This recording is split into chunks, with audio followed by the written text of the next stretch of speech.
Nice little cough there. Hi, everyone. Welcome to the D-Trout Spinners podcast. I am one of your hosts, Miles Purnell, and my other is looking at me directly on Skype cam. Introduce yourself, please. So you're not a teacher.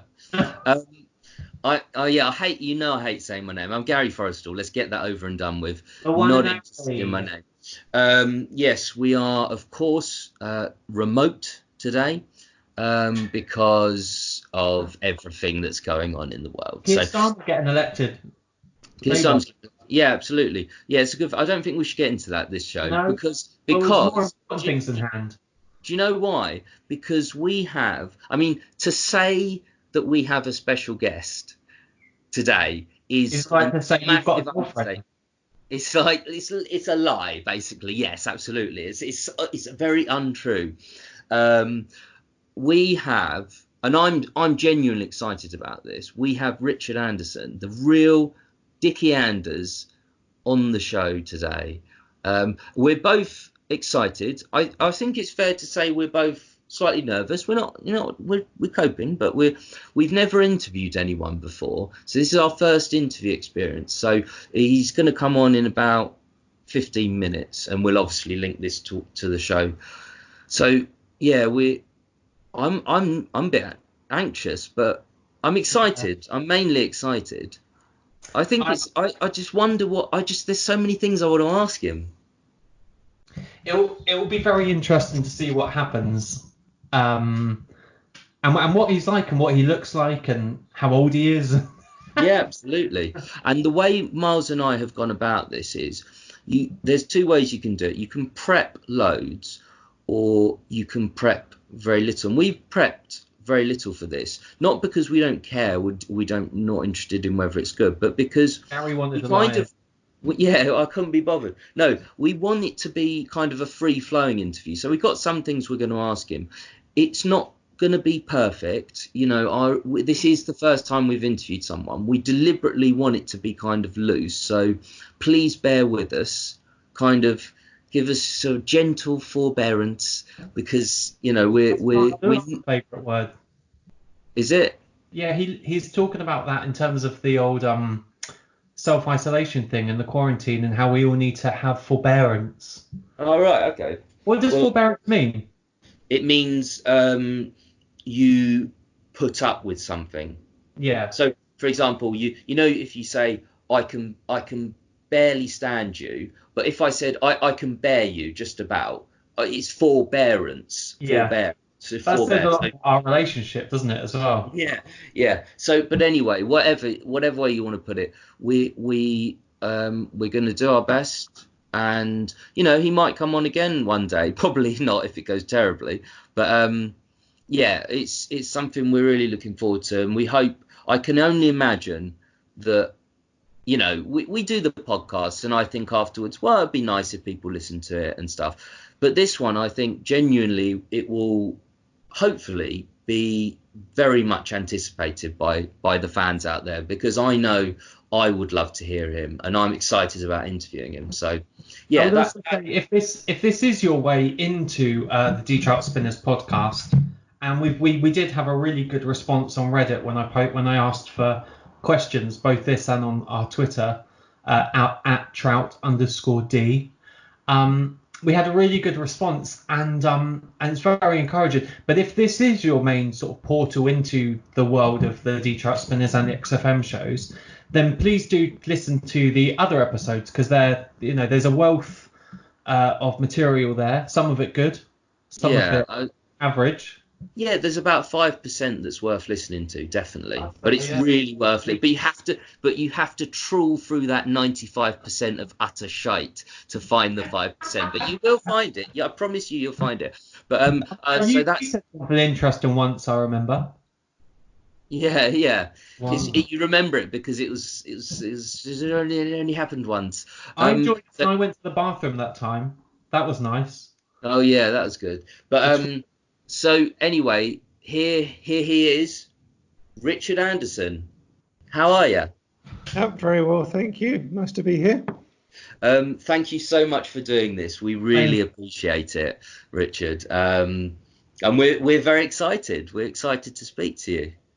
Well, I'm excited as well. This is the first time I've ever spoken about sending some emails into a radio show 20 years ago. So I know, and isn't it crazy? And Miles and I kind of talk about this in a more general sense as well. That we started to do this podcast. There is I would say a small but dedicated, hugely dedicated following of that XFM show from 20 years ago. People are obsessed by it, and they're obsessed by you as well, not in a weird stalkerish way.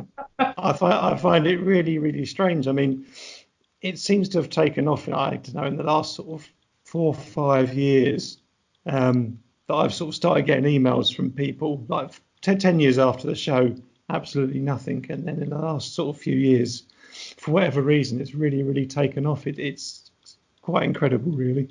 I think how would you react when people email you? Like, what are your instincts, and what do you say to them, and what kind of things have they asked you? Because I really wouldn't know how to react. Obviously, I've never been in that position myself before, but it would be like, I just don't know what I'd say. Well, I mean, most people just sort of write Dickers in capital letters with like 300 exclamation marks. There's not a lot you can respond to with that. Some people ask questions. I mean, it's mostly not believing I am who I am, but I definitely am. I can guarantee that. And there's some people might get into more details about the show and asking questions. It comes and goes with the email. Sometimes I get a sort of a run of them and then sort of nothing for months. Do you enjoy it? Do you enjoy getting them? And I think it's amazing. It is incredible. I mean, as 20 years ago, I sent some emails to a radio show, and it shows the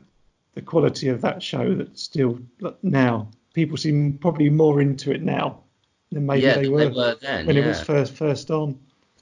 I think the medium of podcasting in general is kind of it's increased sort of exponentially over the last few years. So far more people have downloaded the show, and that's why Miles and I have always been interested in the show, but we started this podcast only a few months ago. So I think it's because we realised that there was such a dedicated following, an audience out there. But do you mind if we kind of ask you some questions? Obviously, we'll get into the show and the emails that you sent, but just a sort of a get to know Dickie Anderson. No problem with that. Little Dickie daughters.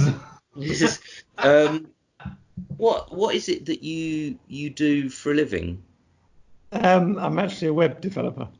Okay. Oh, nice. That's my industry. However, I've actually just sort of changed career, so it's only in the last couple of years. I've had a sort of a variety of very dull, disappointing jobs, and then haven't we all? In my mid-40s, I suddenly realised what it was I wanted to do with the rest of my life, so sort of retrained to be a web developer. So I've been doing that for the last year and a half. Good on you. Do you the thing is, like, I think, because obviously you say people email you. Now, the reason people know your email address is because you do have a website, don't you? And I think the reason you have a website is because you actually wrote a book, didn't you?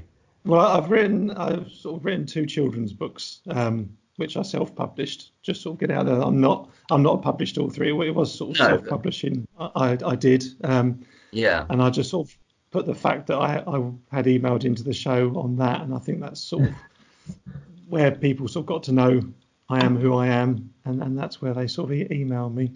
It's a big USP. It's a good USP to have on your website, though, isn't it? Yes, yeah. That's I'm not sure the 2 things are compatible, though, children's books and Ricky Gervais, but there you go. No. Although Ricky Gervais did write didn't it? But that's it. I mean, not many people have written and self-published 2 books, Richard. That's quite an achievement. Yeah, well, I mean, I did a sort of film, television and radio degree at university. I really wanted to go into sort of radio production, and this was just before the Ricky Gervais Show was on. So I had sort of quite a few interviews at the BBC trying to get a job in radio production, and it never really sort of got anywhere. It was so really, really competitive.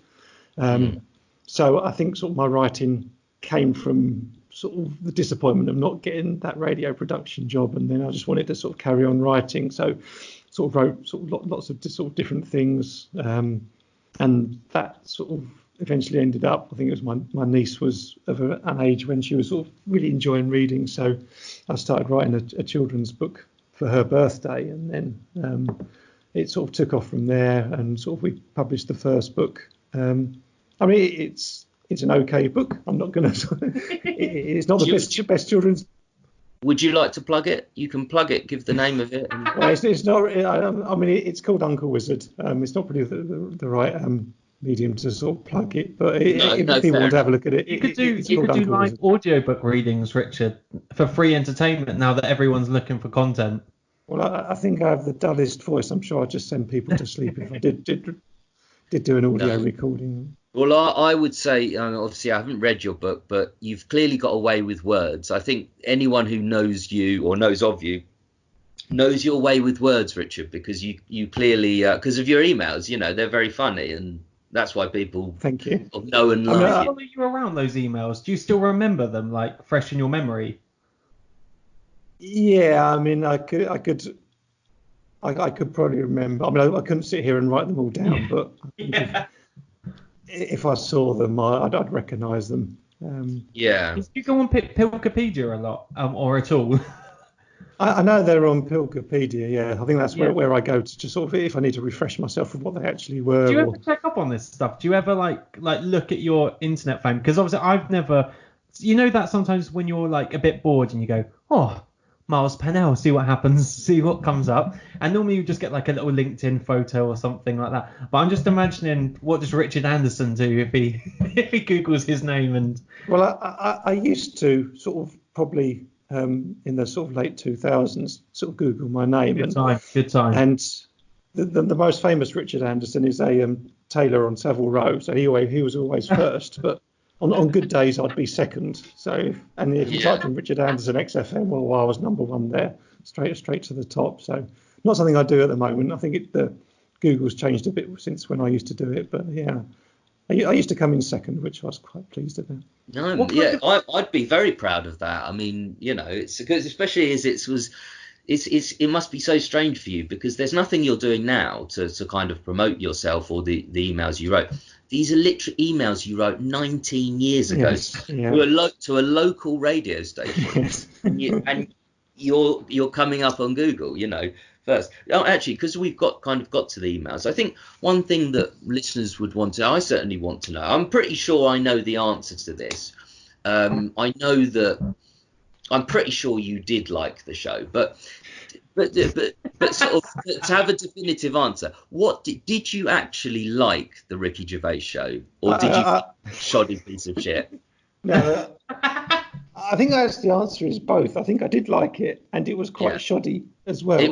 But deliberately shoddy, and that's why it made it so good that it was shoddy in their approach to it, and you felt they just sort of like turned up with no plan whatsoever what was going to happen in 2 hours. But they sort of came up with the content, and so it was both. I absolutely loved it, but it definitely was shoddy. But that's what made it, I think. And were you a fan of Were you a fan of Ricky Gervais and his like 11 o'clock show? Wasn't he on the? Is it the 11 o'clock show? 11 o'clock show. I remember watching it, the 11 o'clock show. I would never say I was a particular Ricky Gervais fan. I've got no idea why I started listening to the show. Well, did you watch The Office? Did you watch the first season? I absolutely loved The Office. Yeah. Oh, me too. Yeah. I think that's one of the best sitcoms ever made. You're in the company. We agree totally with you. Yeah, absolutely. It was one of the things that I think also because you're part of quite. The way someone described it is you're part of the world of the XFM shows. That's how someone. I love. It's almost like sort of mythical, Marvel universe thing where you're like someone described you as a character. Right. About that. You're like, and I love that because you are like quite symbolic for a lot of people in this universe. As I say, like Gary and I, we became friends just by the XFM shows, and our mutual love of Gervais. And we hate each other otherwise, but we just bonded over that. No, but. Yeah, absolutely. No, Mars is right. We did bond over it, and you are a big part of that. And actually, just something else to clear up, because you you had your emails read out on air, which I've had emails read out on radio before, not many, but I've had some read out, and it's a really good feel. It's kind of quite a warm feeling. Did you enjoy having them read out on air? Oh yeah, I mean certainly when that first one got read out, I mean my heart was going thump thump thump thump. Oh yeah, because they didn't only read it out. Actually, Steve Merchant referred back to it about 3 or 4 different times, so it had a huge impact on them just then. Yeah, I mean I don't know how they did it, but I always imagined it that Ricky Gervais was just lying there slumped in a chair somewhere, and Karl was running around like a madman, and Steve was checking the emails. I think he enjoyed the emails. I think he was the one who sort of picked me out and sort of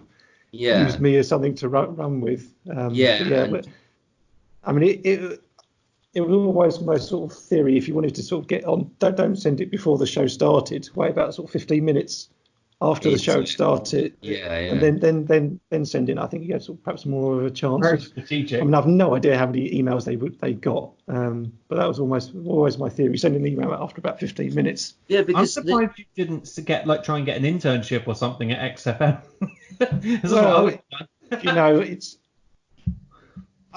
It's sometimes I kick myself that could something else have happened sort of from it. Well, I was the same with you because I really wanted to get into radio production, and I'm not going to go on about it, but Gary and I, we did, we've done sort of hospital radio and stuff, and it's really where our passion lies. So I can totally understand that love of radio. Yeah. Have you thought about podcasting like at all, or has that ever been? Not really. I did do. I did go to one podcasting sort of course, but I think I enjoy the writing. I don't really enjoy the sort of talking. It's much more the writing. And I think where I've had any success in writing, it's been like in very, very sort of short pieces. I don't think I could sit and talk for an hour or even 20 minutes or whatever like that. I think it's much nice, isn't it, to write, because you're sort of always behind the paper. You're kind of a bit more. You can regain some of your anonymity. And you can edit as well. Yeah, exactly. Yeah. So one thing, Richard, because given how I can totally imagine it made you feel really good to have the emails read out on air. One thing that I think a lot of fans wonder is you were so embedded in the show, you were part of the fabric of it at that time, because every email you wrote in, or I assume every or most emails, were read out for about 5 or 6 episodes, but then you never emailed again. And actually, a few episodes down the line, there's a few times where they actually say, "Where's Dickie Anderrrs? Where's Richard Anderson?" And then about a year or 2 down the line, they said, "Where's that guy?" And they couldn't remember your name, but you seem to stop emailing at some point. And why was that? Well, I mean, my memory of it was that they did like the show in series, and I thought the series had come to an end. So I remember that you say they read out. They didn't read out my last email. Okay. There wasn't a case of they didn't read mine out, I'm never going to email them again. But they didn't read out the last email I sent to the show, and do you have that? I've got a feeling the series stopped after that, and obviously it restarted up, and for whatever reason I didn't know about it or wasn't listening. It certainly wasn't me. They haven't read out an email. That's it. It's over. I mean, I must admit, when I first, I thought it was over about a 6-month period. I sent the emails. I might be wrong, but maybe it was longer than 6 episodes. Yeah, but it just feels like it wasn't as long as it could have been. But I think, I think it was over a 6-month-ish period. It wasn't every week I sent emails in. That's the reason. I mean, personally, I think that when I started sending the emails in, I think that's when the show was, for me, at its absolute peak. I think that's when, although I'd say it was shoddy, I think that's when Ricky and Steve were putting the most amount of effort into it. And then, to me, slowly over time, it became the Karl Pilkington show. And I think as they were off doing other things, I mean, Karl was basically completely running the show.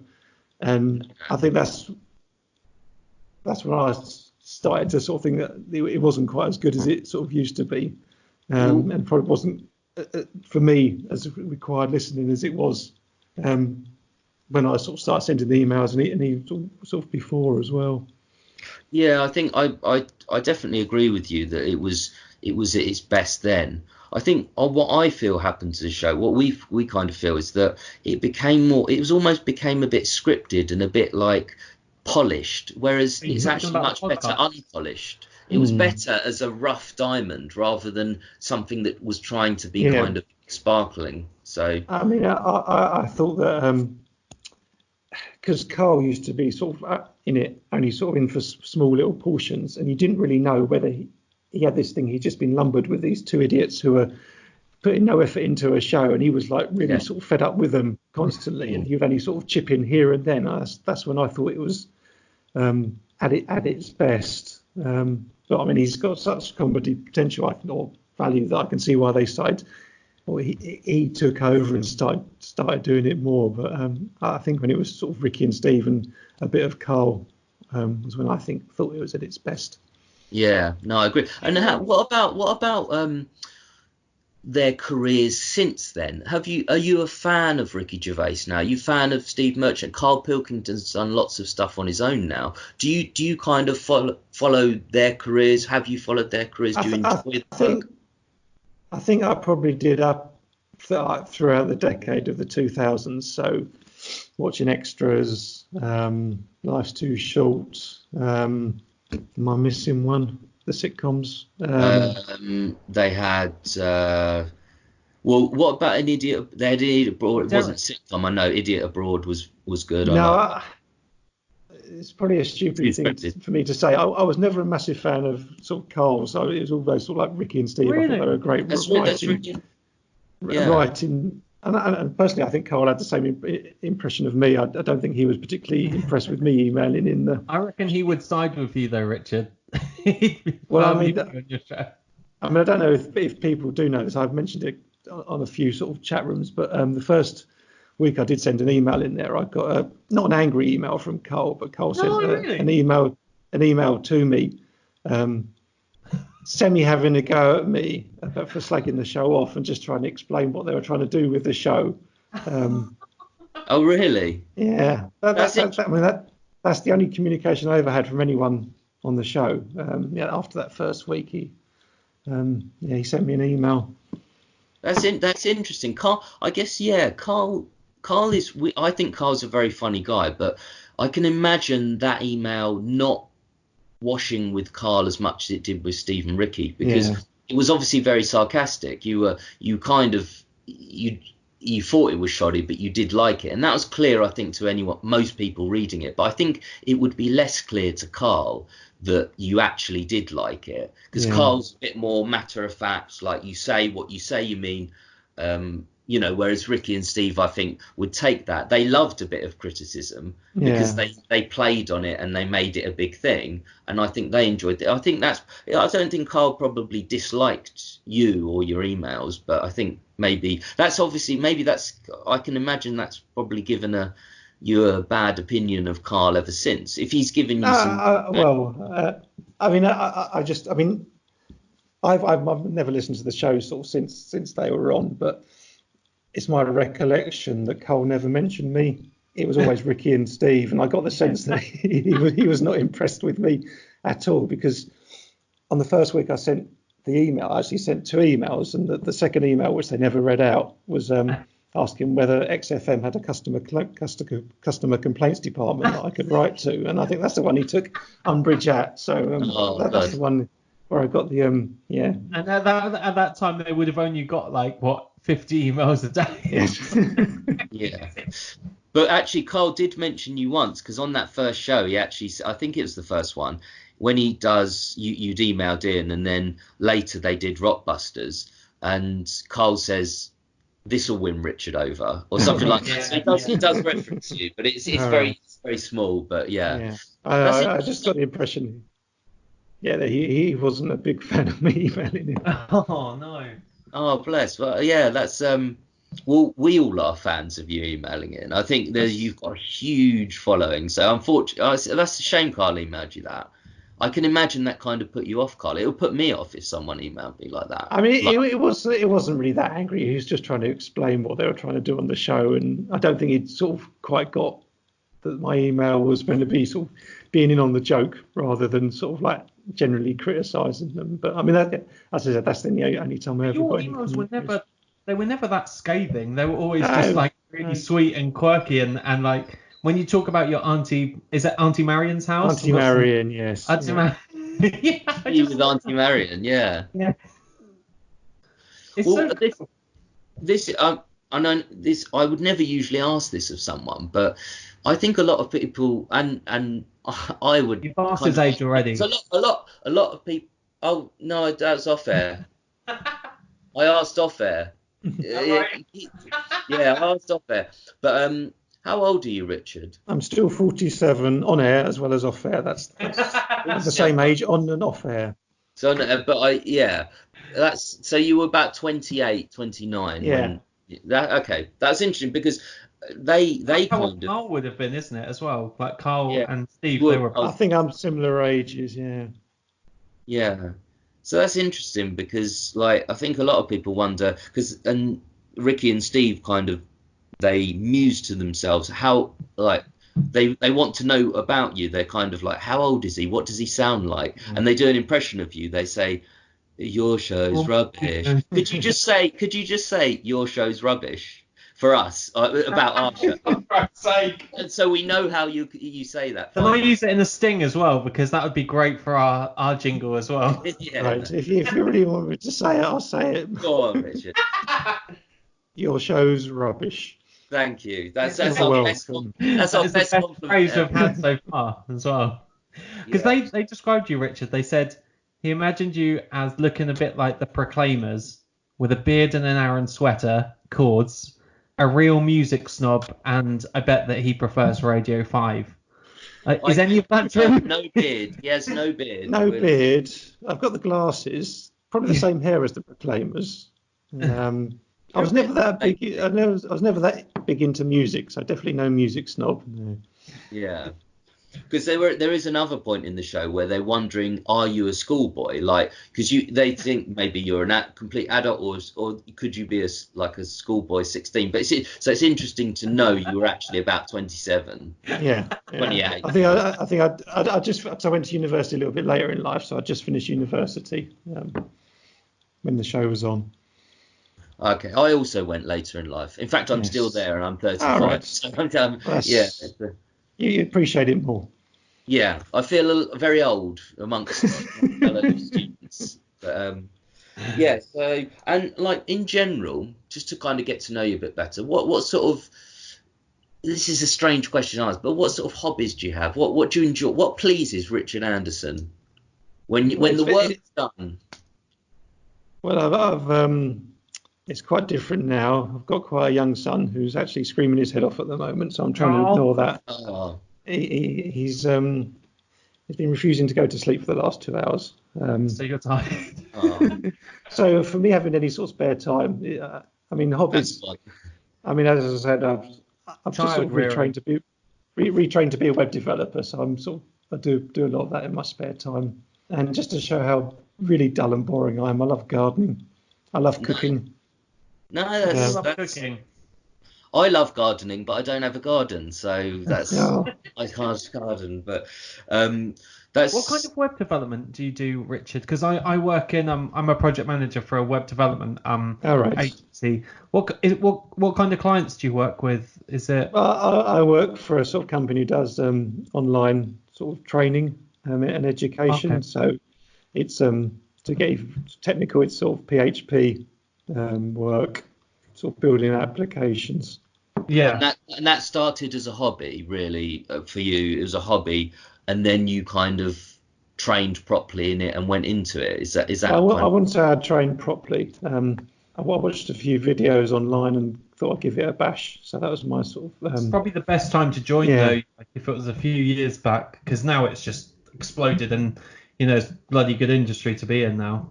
Yeah, no, I massively enjoy it. I've always sort of tinkered around with sort of web development here and there, but to do it as a crit, it's fantastic.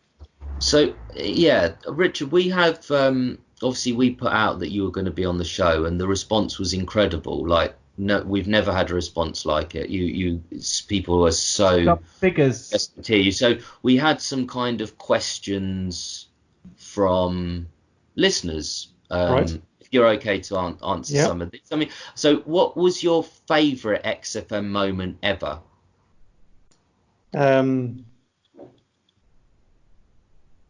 Sorry, 2 seconds. Okay, yeah, sure. No, Richard's just... Okay, so... I'm enjoying this. Yeah, good.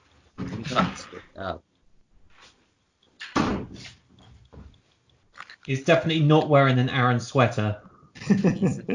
No. Sorry, screaming 2-year-old. The favourite XFM moments. Ever. I think obviously having the first email read out was quite something, and I think there's one the award ceremony email. Where I call Steve Merchant a character. I think that's my favourite of your emails as well. Yeah, I'm not a character, and it's just funny how he read it out. Yes, he reacts. It's brilliant how he reacts to it. That was my... When you wrote that, you must have thought, I hope he reads it out like that, or he couldn't have read it out any more perfectly for how you'd written it. So that's my favourite of your emails. But it is weird, like getting something read out, because I can imagine your like how you describe it, like your heart palpitating, just to hear your name and your words read out. There's something so, I don't know. It's such a good feeling, because I've read out. I got one email read out. I used to listen to this show called Daniel Perry. I think it was on XFM, and it was like a new music show. Right. And I really liked her, and I emailed in saying, I really like that song or whatever. But then she got my name wrong. She called me like Ernell Miles, or my name's Miles, but she got the wrong way around. It's just that little thing. But like I love radio, and radio is probably, before comedy, it's my love. And so you can imagine. It's such a good. Any kind of, like, when we first got like listeners to this show, we were like, what? What? But that's the beauty of what this now, because we honestly on the Twitter, Richard, we get like all these people saying, where can I find these shows? And luckily they're all on like Spotify or Mixcloud or like YouTube mostly, and they're still getting like new listeners in, which is just, it's bonkers. Yeah. Do you still find it weird that people still listen to something from 20 years that seemingly had nothing at the time? Because they often jest on air that it was just like 200 listeners. Do you find it strange? I think it's incredible. I really do, that people are still listening to the show, and probably in more numbers than actually listened to it at the time. It's just, and that's.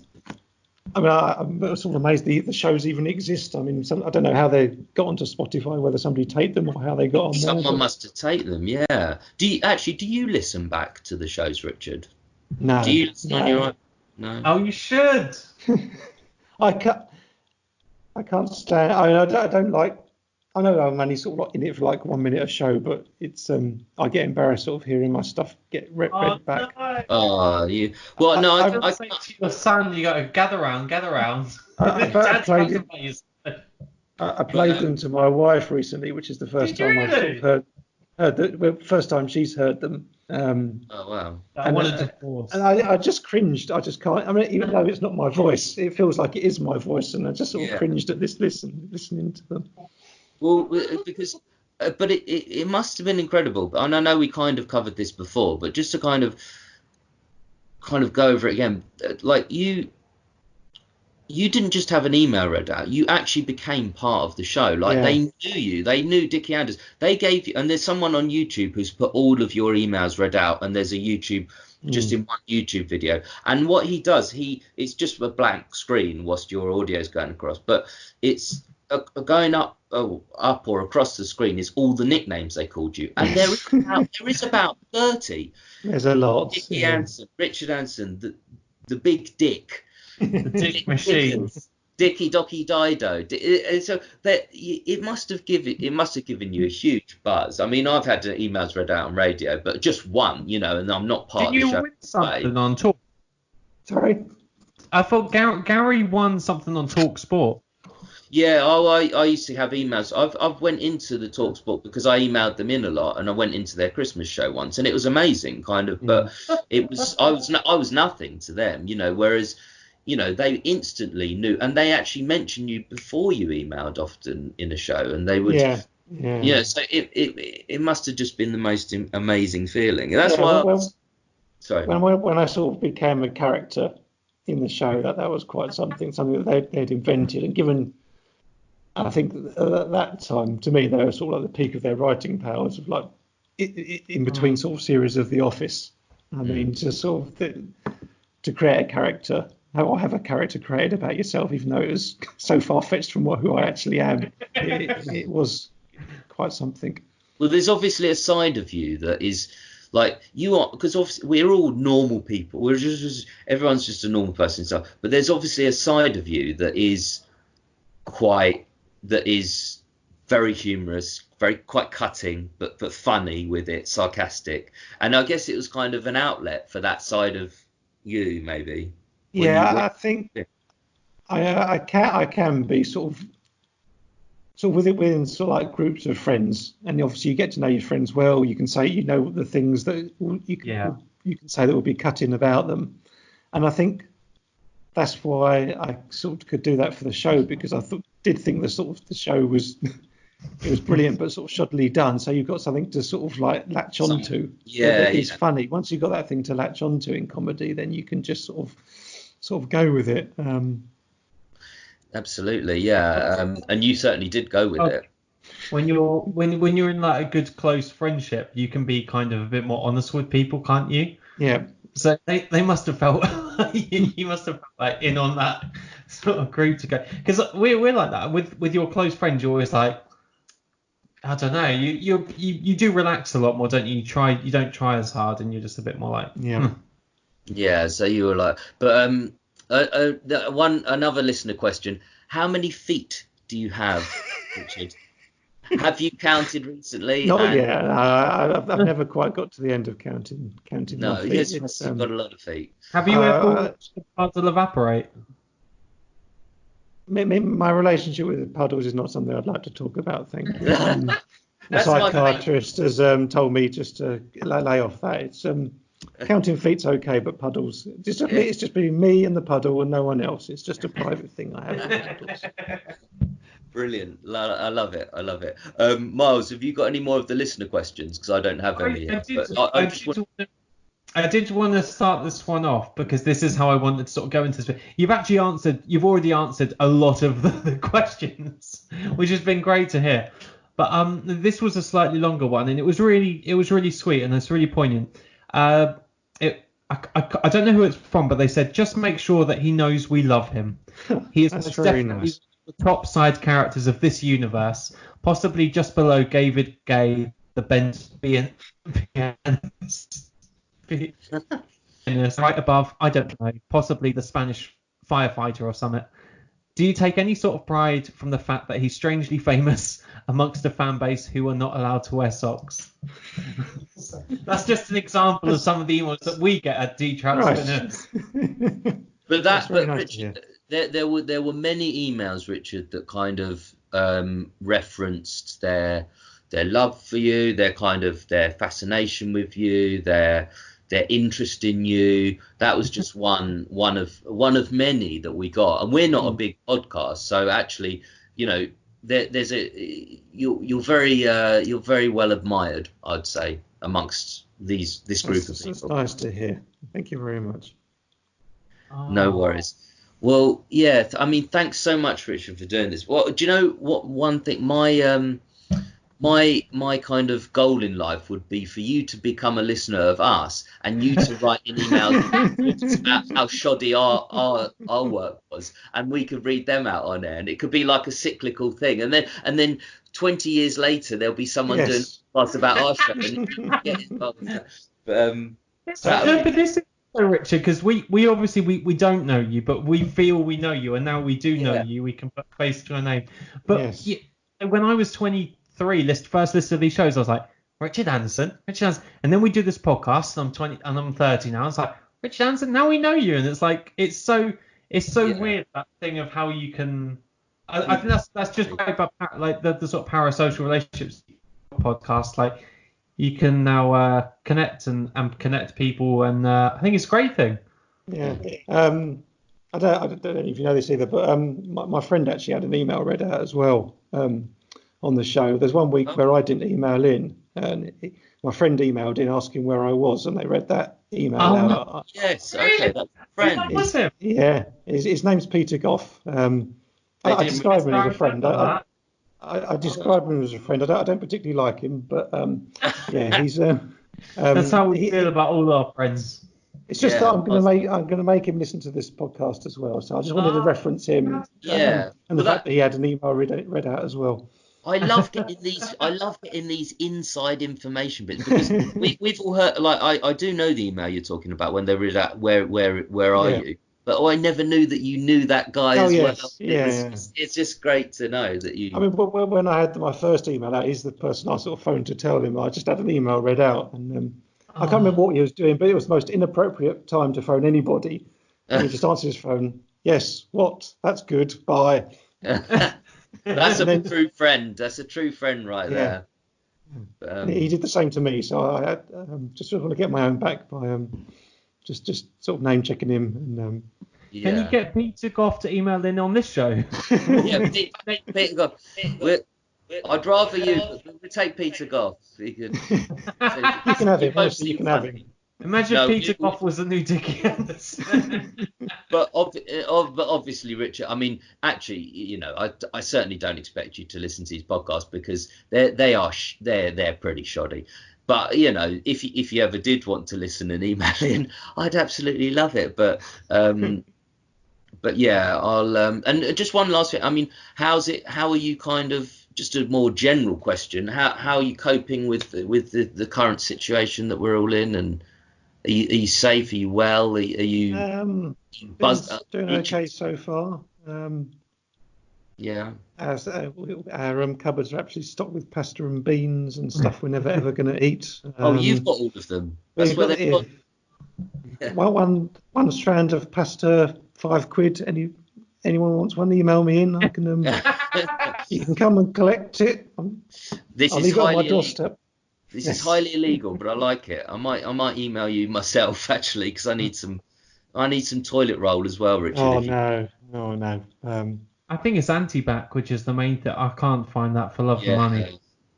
But it's a strange time. Well, I would say to you, Rich, please stay safe. I hope you stay well, and you know, we'd love to have you back, but with no expectations. You certainly don't have to, but you know, it's nice to have you. It's been very enjoyable.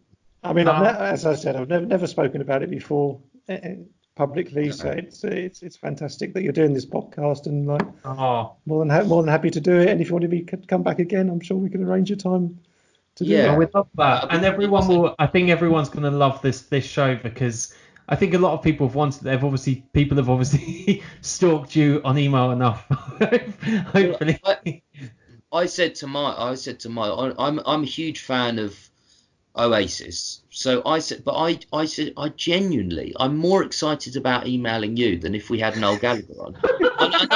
I know that might sound a bit. I'm not saying I'm you need to reevaluate your life. Absolutely, it's a sad and pathetic fact about me, but I am more excited. I was so excited about emailing you, about interviewing you, and so I think a lot of listeners will be excited to hear you. And you know, thanks so much for doing this. We really appreciate it. It's a pleasure. Thank you.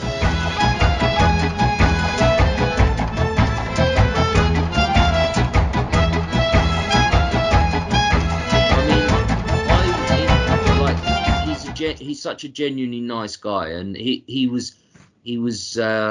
came across really well, I think. And both of us were nervous before doing this, but I quite quickly relaxed. Very quickly. I mean, we chatted to him a bit before we started recording, and you know, he's just a sort of nice guy. But it was lovely to put a face to a name, and obviously a voice to a name to those listening.